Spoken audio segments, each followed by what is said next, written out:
So I was thinking about this ADHD and sex addiction. The reason why is I'm pretty sure that I have it. I never formally got diagnosed with it, but attention issues really created a lot of issues in my life, especially growing up. And I also notice a lot of my clients either have that diagnosis or they struggle with attention. It's almost like, and in fact, ADHD is not really inattention, it's really over intention, so over attention, which means our minds are constantly going and it jumps from one thing to another and we get distracted, right? It's hard to stay focused on one thing in the moment. So it's actually over attention, so, but I've noticed it as a theme both in my life and in, the lives of my clients.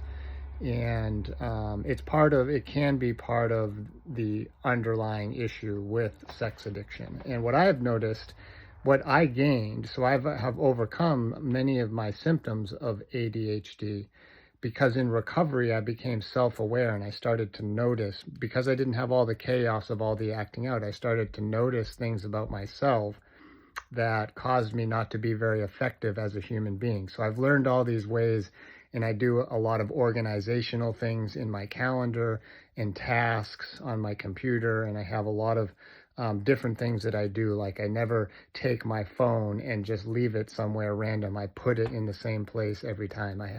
I've learned through my own self-awareness how to manage my symptoms of ADHD so that it doesn't hold me back in life. And I believe that is because of the self-awareness that I had to come to. Well, first of all, stopping all the chaos of sexual acting out, right? But then the self-awareness that came from, the real work in addiction is the internal work to know yourself better and to learn about yourself.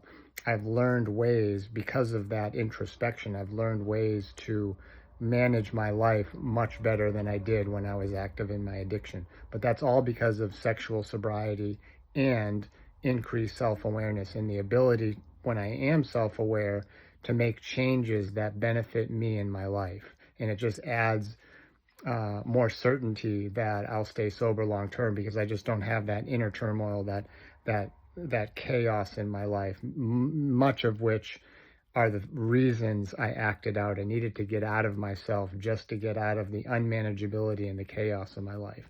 So anyway, if you have any questions about that, let me know. Happy to chat.